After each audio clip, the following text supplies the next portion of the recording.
Yeah. So we really want to appreciate the media as well as other players in this process. Much as the matter was slow, it's clear that the judiciary did the best they could do in the circumstances. As far as the judiciary is concerned, I think they really did the best they could do, as well as the prosecution. But there's still a lot that needs to be done in this country in terms of criminal trials, so that criminal justice is realized as soon as possible. Because especially when the crimes have been committed which are involve even people who are in the police service or in the security agencies, it's a bit much more complex, and the sooner you sort out these issues, the better. Thank you, Wakili, for that. Maybe we take one from President and then we go to the family. That's fair enough. There's also another statement. Another statement. Okay.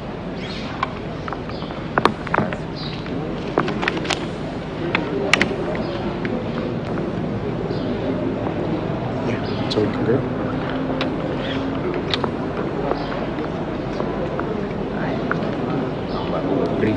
All right. Yeah, on behalf of the Law Society, we want to thank the judiciary for the sentence that has been given out today. It sends a very strong message against police brutality, against impunity.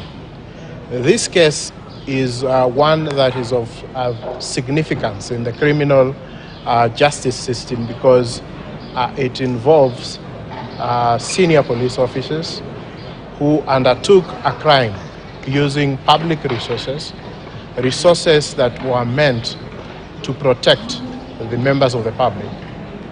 It is also significant because the offense was committed in the course of an attempt to pervert the course of justice. And so we applaud the decision that has been given today. We believe that the court took into account all the factors that it ought to take into in the course of sentencing as guided by the decision of the Supreme Court in Muruatetu.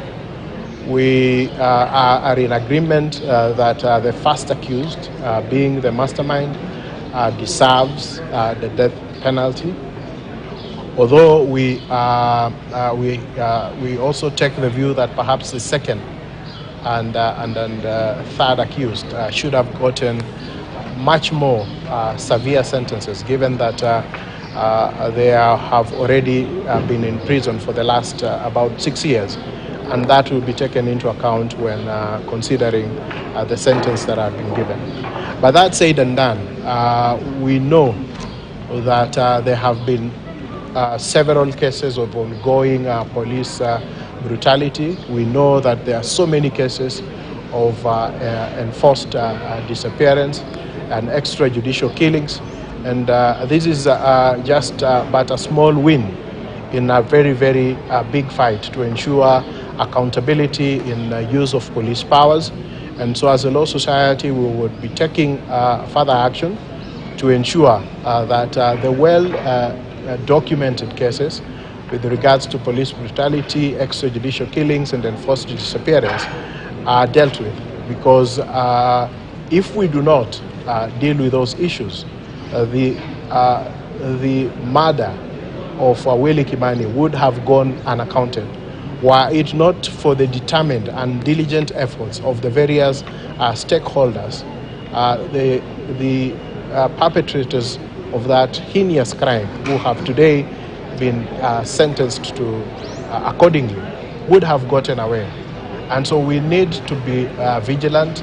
We need to keep this fire burning, and we will work with all the other relevant stakeholders to ensure that we bring to an end the culture of extrajudicial killings. To the family, I am sure that this decision, even though it has come 6 years, brings closure to the brutal murder of the three victims.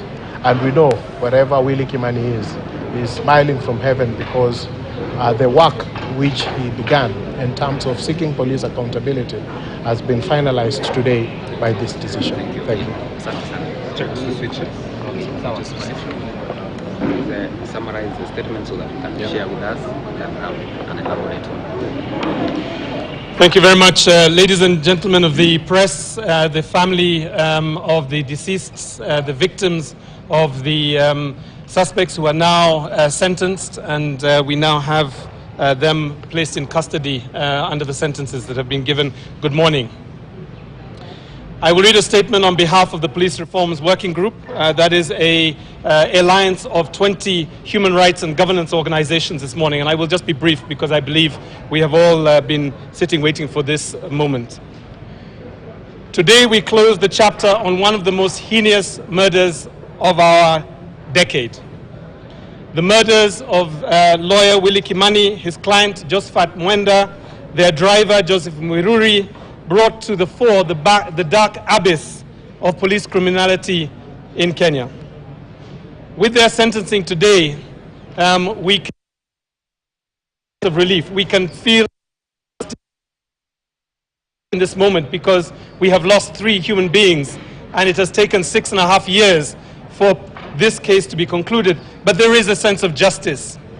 As the Police Reforms Working Group, we would have liked to have seen stronger sentences, particularly life imprisonment, because we feel that the threshold of responsibility for state officers has to be much higher than that for citizens. That you cannot use state resources, you cannot use state officers, you cannot use the shield that you and the oath that you have given as a police officer to murder people in the way that these 3 human beings were dispatched. So as the Police Reforms Working Group, we would like to start by saying that this is a great start in terms of building a culture of police accountability. But as the President of the Law Society has said, there are many other cases. Next week, we will see the case of Police Constable Ahmed Rashid.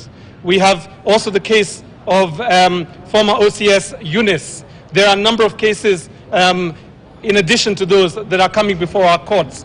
And I think what we have to say is that the tolerance for what we used to call rogue officers, that tolerance is now over.